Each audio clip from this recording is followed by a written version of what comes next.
دوستو، یہ ہماری دنیا کا سب سے ڈیولپ یعنی سب سے ترقی یافتہ دیش امریکہ ہے، جسے آج کے دور میں دنیا کا سب سے طاقتور دیش بھی مانا جاتا ہے۔ دنیا کی کوئی بھی ایسی طاقت نہیں ہے کہ جو اس امریکہ نام کے دیش سے ٹکر لے سکے۔ لیکن آپ کو جان کر شاید حیرانی ہوگی کہ آج سے صرف اور صرف 500 سال پہلے ہی ہماری اس دنیا میں امریکہ نام کا کوئی دیش ہوا ہی نہیں کرتا تھا، اور نہ ہی وہ جگہ موجود تھی کہ جس جگہ پر آج امریکہ دیش بسا ہوا ہے۔ یعنی ہماری دنیا کا کوئی بھی انسان یہ جانتا ہی نہیں تھا کہ اٹلانٹک مہاساگر کے پار بھی ایک نئی دنیا موجود ہے، کہ جہاں پر ہمارے ہی جیسے بہت سارے انسان آباد ہیں، بلکہ یورپ اور ایشیا کے آخری کناروں کو ہی ہماری دنیا کا اینڈ مانا جاتا تھا۔ مگر پھر 1492 میں اچانک سے کچھ ایسا ہوا کہ جس نے ہماری دنیا کے اتہاس کو پوری طرح سے بدل کر رکھ دیا۔ نہ صرف اتہاس بلکہ ہماری دنیا کا نقشہ بھی ہمیشہ ہمیشہ کے لیے بدل گیا۔ دوستو، کرسٹوفر کولمبس نام کا ایک انسان کہ جو سمندری راستے کے ذریعے سے اسپین سے بھارت پہنچنے کی کوشش کر رہا تھا، وہ بدقسمتی سے بھارت تو نہ پہنچ سکا، لیکن جانے انجانے میں اچانک سے اس نئی دنیا میں پہنچ گیا کہ جس کو آج ہم سب لوگ امریکہ کے نام سے جانتے ہیں، اور بس تبھی سے ہی امریکہ نام کا یہ نیا علاقہ بھی ہماری دنیا میں شامل ہو گیا۔ یہی وجہ ہے کہ آج تک ہم سب لوگوں کو ہماری اسکولز کی کتابوں میں یہی پڑھایا جاتا ہے کہ امریکہ کی کھوج کرسٹوفر کولمبس نام کے ایک انسان نے 1492 میں کی تھی۔ مگر دوستو، آج کی اس ویڈیو میں ہم آپ کے سامنے اتہاسک کتابوں کی مدد سے ہی کچھ ایسے فیکٹس رکھیں گے کہ جن کو سن کر آپ لوگوں کے ہوش اڑ جائیں گے، اور آپ سبھی لوگ یہ سوچنے پر مجبور ہو جائیں گے کہ کیا سچ میں کولمبس نے ہی امریکہ کی کھوج کی تھی، یا پھر یہ صرف اور صرف اتہاس کا سب سے بڑا دھوکہ ہے۔ تو دوستو، سب سے پہلے تو میں آپ کو یہ بتاتا چلوں کہ بھلے ہی آج کے دور میں پوری دنیا یہ مانتی ہو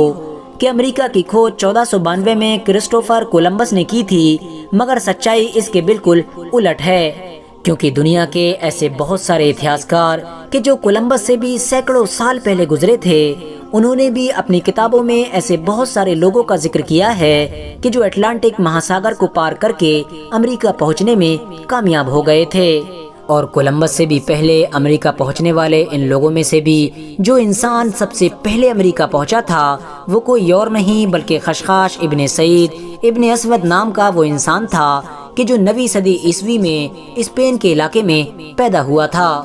اتہاسکار ابن مسعود کے مطابق اسپین میں پیدا ہونے والے خشخاش ابن سعید ابن اسود نے ایک دن اپنے جہاز کے ذریعے سے اپنا سفر شروع کیا، اور یہ ارادہ کیا کہ میں ہر حال میں یہ دیکھ کر رہوں گا کہ آخر اٹلانٹک مہاساگر کہ جس کو اس دور میں عربی میں بحر ظلمات کہا جاتا تھا، اس کے دوسرے کنارے پر کیا موجود ہے۔ بس اسی ارادے کے ساتھ خشخاش ابن سعید ابن اسود نے کئی دن اور کئی راتوں تک لگاتار اپنا سفر جاری رکھا، اور آخرکار ایک لمبا اور مشکل سفر طے کرنے کے بعد خشخاش ابن سعید اٹلانٹک مہاساگر کے دوسرے کنارے یعنی امریکہ پہنچنے میں کامیاب ہو گیا تھا۔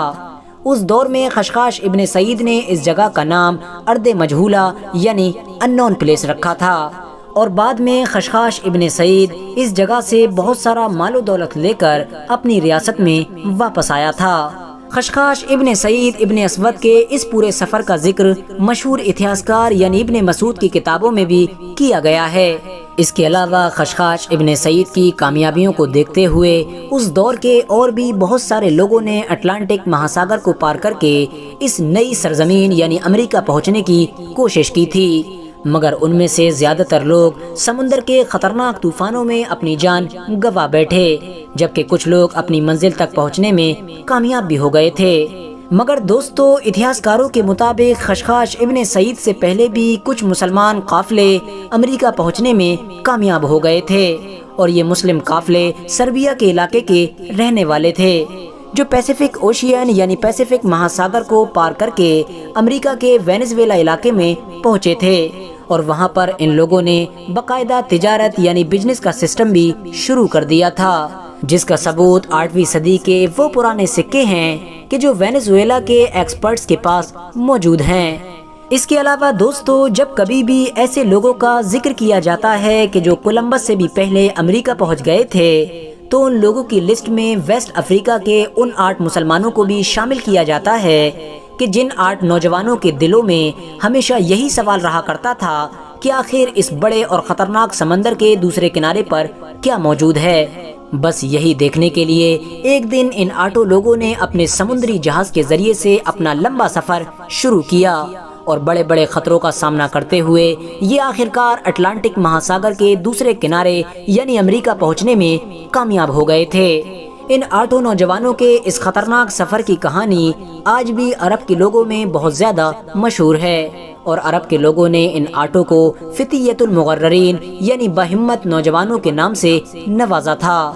دوستو، اس کے علاوہ مالی کے بادشاہ یعنی منسا موسیٰ کہ جن کو ابھی تک کے اتہاس کا سب سے امیر انسان بھی مانا جاتا ہے، ان کے بڑے بھائی یعنی ابو بکر نے بھی اس اٹلانٹک مہاساگر کو ایک بار پار کیا تھا، مگر بدقسمتی سے دوسری بار پار کرنے کی کوشش میں وہ ہمیشہ کے لیے ہماری دنیا سے رخصت ہو گئے تھے، اور اس حادثے کے بعد ہی منسا موسیٰ کو ان کے اپنے بھائی کی جگہ پر بٹھایا گیا تھا۔ یاد رہے کہ میں نے آپ لوگوں کو اپنی اس ویڈیو میں جتنے بھی امریکہ پہنچنے والے لوگوں کے بارے میں بتایا ہے، وہ سبھی لوگ کولمبس سے 10، 20 یا 50 سال پہلے نہیں بلکہ سینکڑوں سال پہلے ہماری اس دنیا سے گزر گئے تھے، لیکن اس کے باوجود بھی یہ دعویٰ کیا جاتا ہے کہ امریکہ کی کھوج کرنے والا کولمبس تھا۔ رہا سوال کولمبس کا، تو وہ بھی امریکہ عربی لوگوں کی مدد سے ہی پہنچ پایا تھا، اور ایسا ہم نہیں بلکہ یورپ کی ایک مشہور رائٹر ایلن کہتی ہیں۔